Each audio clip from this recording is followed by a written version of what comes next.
right. Welcome, Kara. I'm so happy to have you here. Kara is the owner and creator of We Bravely Go. Yes, that's me. So Kara and I had been following you for a little while, but we actually got connected through Berna. Hey, Berna did a week-long series of webinars for free called Hella Helpful. And Kara was the first one. I was the second one. So naturally, we just connected from then. And to me, that was such a fun webinar. Like, I loved doing that. And I had such an awesome time chatting with people that were also first gen, that were also people of color, that were also low income, that whatever kind of like identities overlapped with mine. It just felt so nice to have that community. I don't know, maybe you felt the same way, Kara. I thought that was just so dope to have like our own space. Yes, it was amazing. The energy was incredible. The vibe was popping. It was awesome. Okay, so I'm going to start with 2 fun questions, and then we'll jump into, because I would love to learn more about your background, your upbringing, and a little bit about your early money memories and stories from growing up. But first, just for fun, for the listeners who are out there watching this, what is the one purchase that you made that was the most expensive thing you can remember buying that you still regret it to this very day? You wish you could go back in time and not spend all those dollars on that thing. What was it? Yeah, I took this trip in 2013. I went to England and Ireland, and I didn't plan anything. I just bought the ticket and went and paid for the Airbnbs and all these things, and then got there and I didn't know how to get around. I didn't know what I was trying to see. And so I ended up wasting a lot of money on that trip. So on the one hand, I'm like, oh, that was cool that I got to do that. On the other hand, I'm like, no. I wish I could go back and redo that whole fucking thing. Also, just it's such a thing to make those kind of mistakes early on. Like, how old were you in 2013? You were probably a youngin', right? Like, it was not. Yeah. Early 20s. It was 23. There you go. Right. Like, I feel like you just don't do that in your 30s. Like, you just that just doesn't happen anymore. But I've definitely had trips like that where I was not prepared. I didn't do my research. I didn't know what my itinerary was going to be, but I was just so desperate to go and take a trip and be grown and do my own thing. Like, starting for the gram. Yes, exactly. That's what it is. All right, cool. And then on the flip side of that, what's one purchase that you made that was super expensive? You remember it to this day because you spent so much money on it. But oddly enough, you don't regret it. You actually are glad that you spent all that money on that thing. You know what? Honestly, college.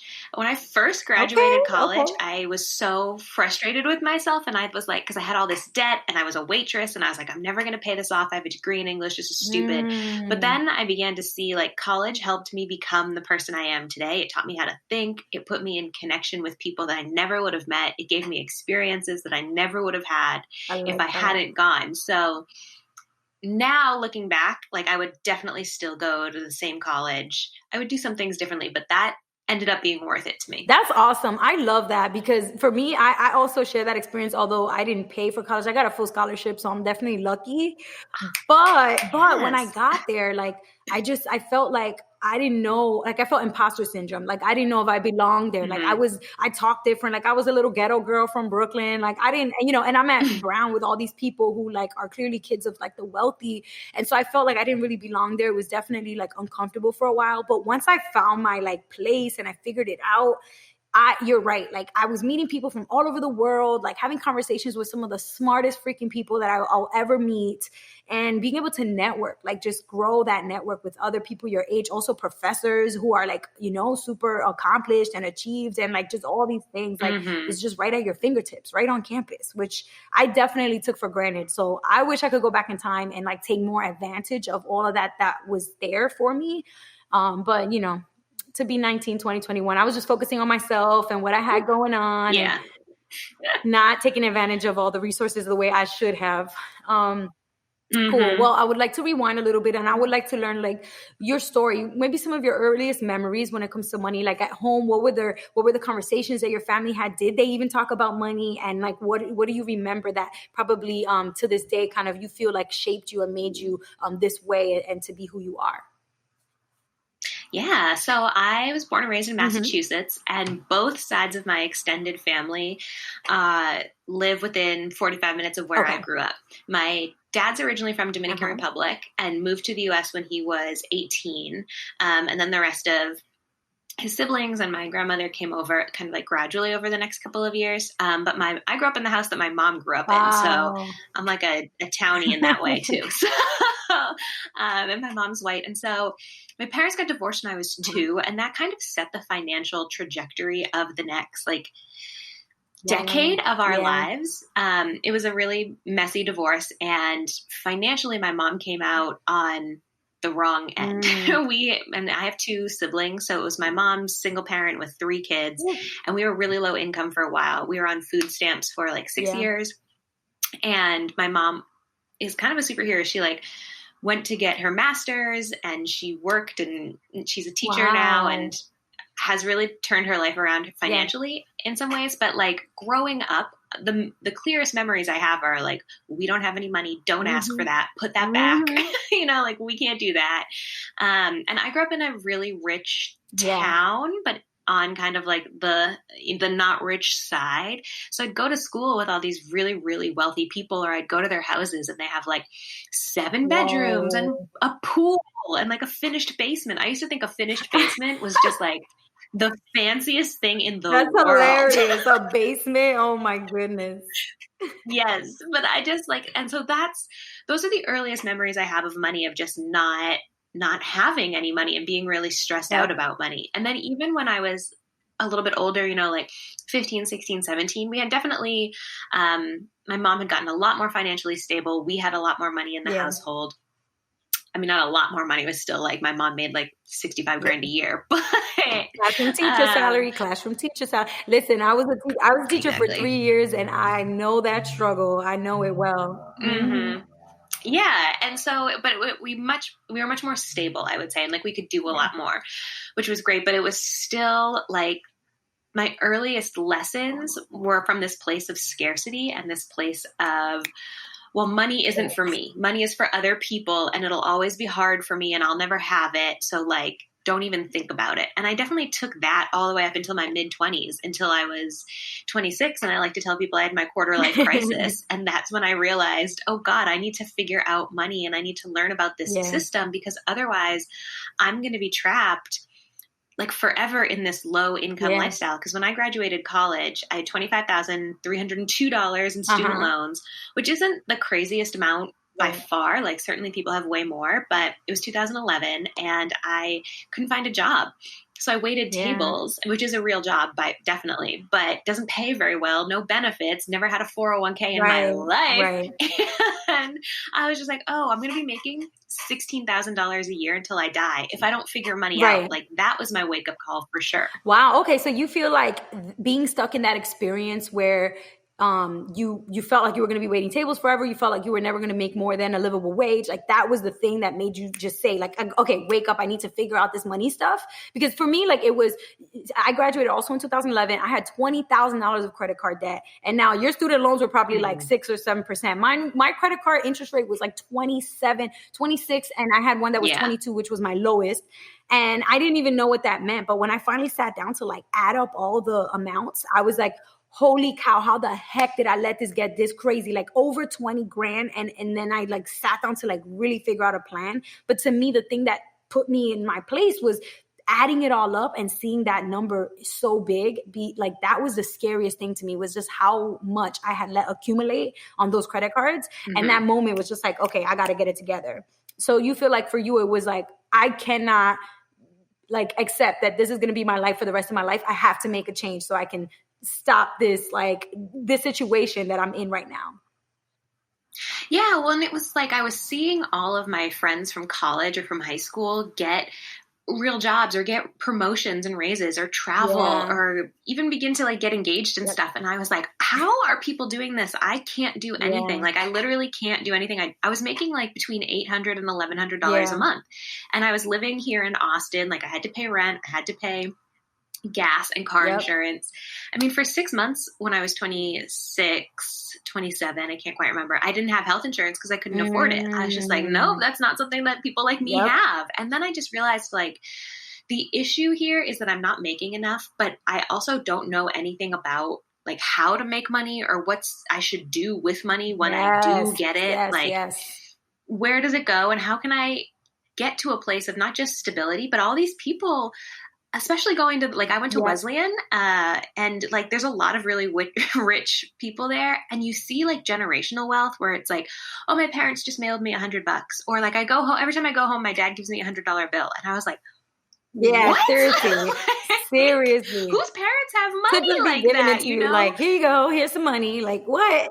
Yes, it was crazy to me. And I realized, like, oh, okay, I bet I could do better than what I'm doing if I just learn about this. Like, maybe I'll never be as rich as some of these people, but I should be richer than I am. Yeah. That's right. So that was, definitely my moment. Yeah, I mean, I hear you, because that moment where you just like, all right, everything about my life is not what I want it to be. You realize the only way that you're going to change it is if you change what you're doing. You have to change your behaviors. You have to change something. Otherwise, everything is going to stay the same. And you're just like, you're going to keep complaining, but nothing's going to change. So I mean, I remember that moment. I hear you, girl. That is so relatable, because that exact moment happened to me where I was like, all right, snap out of it. This is not how life is meant to be. Like, I cannot keep struggling like this. So tell me about now deciding to not just help yourself with your personal finances, but then to actually make it a brand and to do something to help other people. Because that's a big decision. Like, personal finance is so personal for you to say, like, I'm going to put this out there and try to help other people. What was the catalyst that led you to make that decision? Yeah. So I got really serious about paying off my student loans. And so that was really just me focusing on me, putting my own kind of like financial mask on first. But I was blogging about it just really casually. I had my own, it was like a WordPress, like karaperez.wordpress.com. Yes. Shout out to WordPress. Shit, yes. And I started writing and realized, I'm an English major. I love writing. And I actually really like talking about how I'm trying to strategize around my $18,000 a year, which was what I made in 2014. Yeah. So I got really into that, and then got on Twitter and realized all of these other people were talking about money, and they had blogs and companies and things, but nobody that I could see at the time, again, this was late 2014, early 2015, everyone was predominantly white, predominantly married, and predominantly high income. And I was like, okay, well, I'm financially single. Like, I'm dating this guy, but we're not sharing money. Like, that's not something we're doing. We've been together 3 months.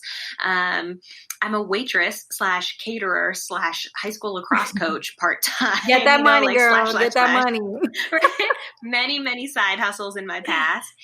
And I'm making 18 grand a year. I am trying to pay off this debt. Like, there are no stories like me out there, So what I wanted to do was try and build a space for people like me, whether it was like, I mean, obviously, like, I have a ton of white privilege, and I really want to acknowledge that, but it's like, okay, so I am the child of an immigrant. I am a woman. I am facing like all these levels of discrimination as in society.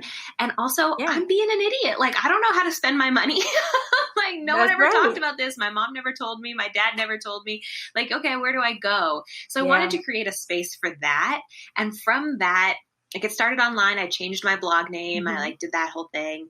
And then I realized I love talking. I like being with people in person. Yeah. So I started to do events.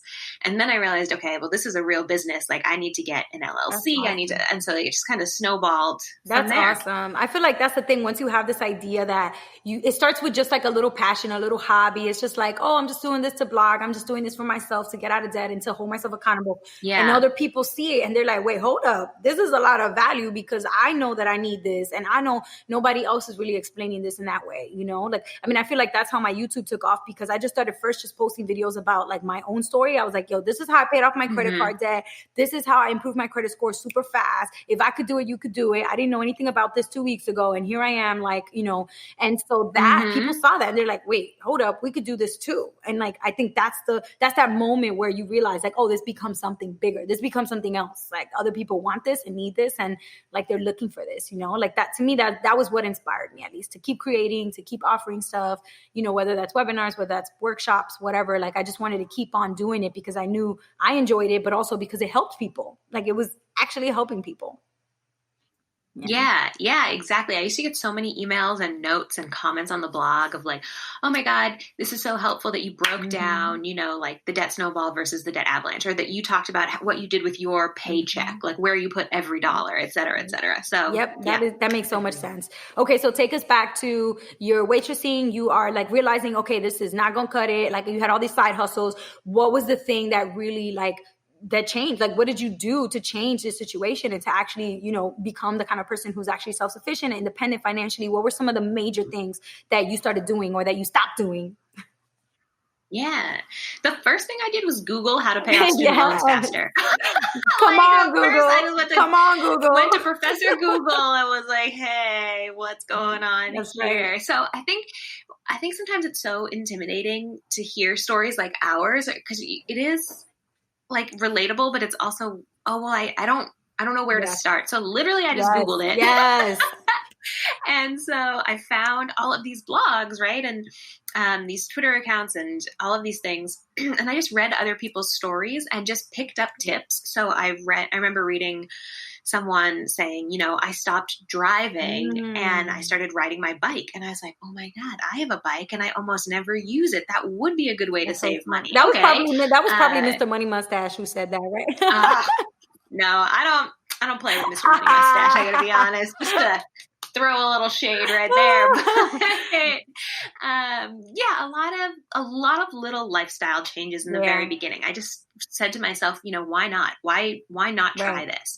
And so, like, I had this job at a catering company, and a cool thing about catering is that there's usually leftovers, and either they get thrown in the trash or people like me take them home. And so I was like, oh, I can take home all of this food, and then I don't have to buy as much food, so I can make an extra $30 payment on my loans.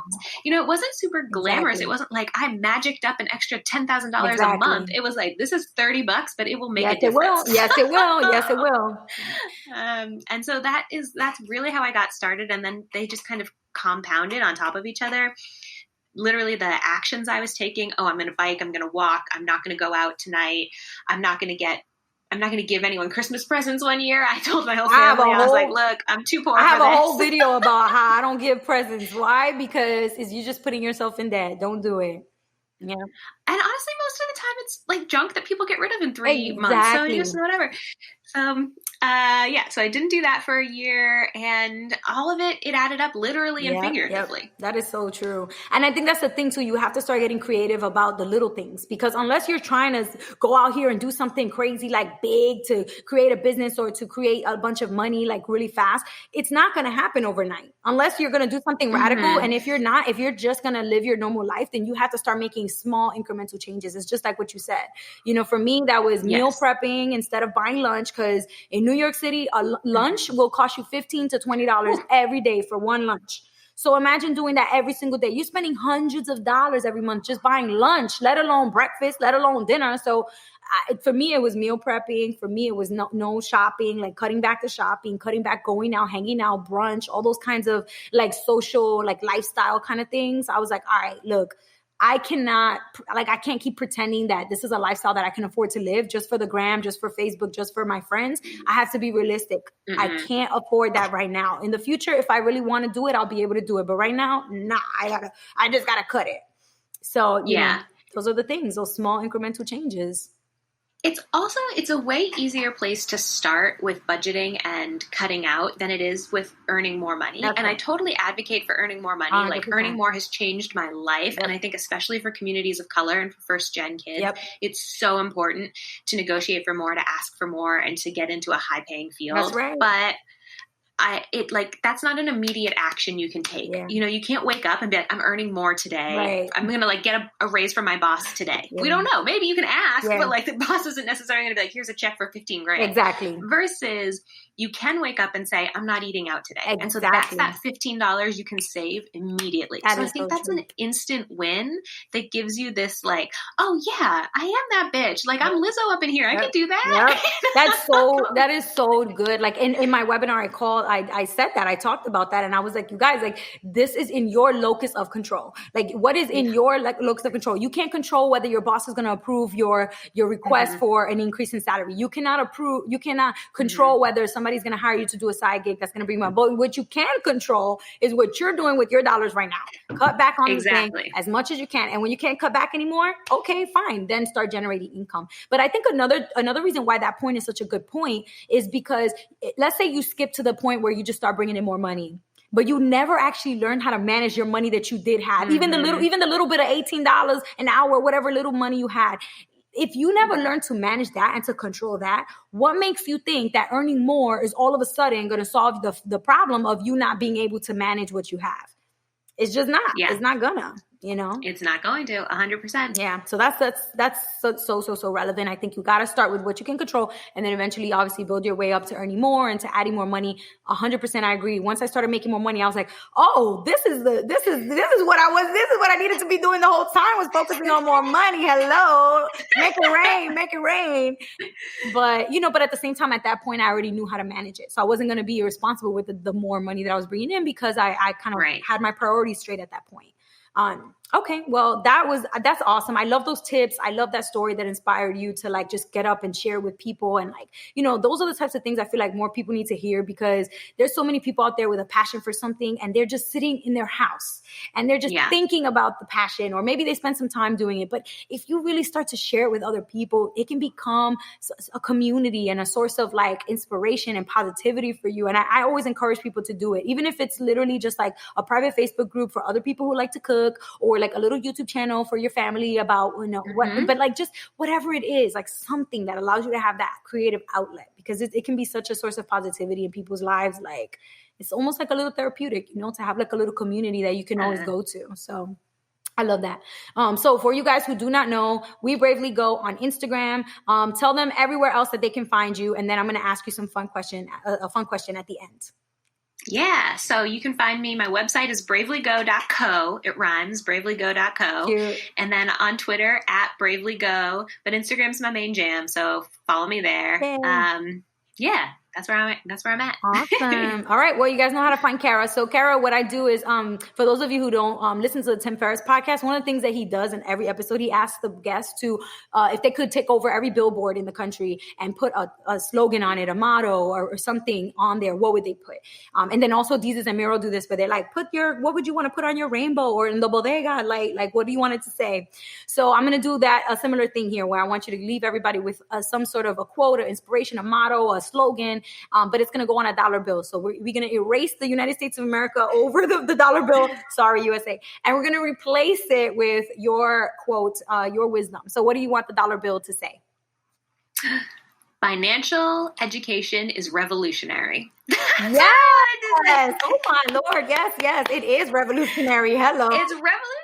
It's revolutionary for you individually. Like, obviously we have revolutionized our own financial lives, and it's revolutionary for generations. If you teach your kids and your cousins and everyone, you get the whole fam involved. And it's also revolutionary on a societal scale. If you're like, hey, now that I understand how money works, like in the government, I can vote for this candidate that I agree with, or I can say that this policy doesn't work and we need to get that out of here, or something, So financial education is revolutionary. That's awesome. I love that. Leaving us on an empowering note. All right, you guys, that's Kara from Bravely Go. Thank you so much for taking the time to chat with me today, girl. I love this. And keep doing you, girl. You doing your thing. I love it. Thank you. Right back at you. If you like this video, which I'm sure you did because the video was the bomb, then you're going to want to watch all the other episodes of the Mind Your Money with MissBeHelpful podcast. And they're all right here in this playlist. So click the playlist to watch those episodes. And if you haven't subscribed to this YouTube channel yet, I don't know what you're waiting for. Click the subscribe button right now so you can get videos every single week, and to join Team Be Helpful right here. That's all I have for you guys. Till next time, peace.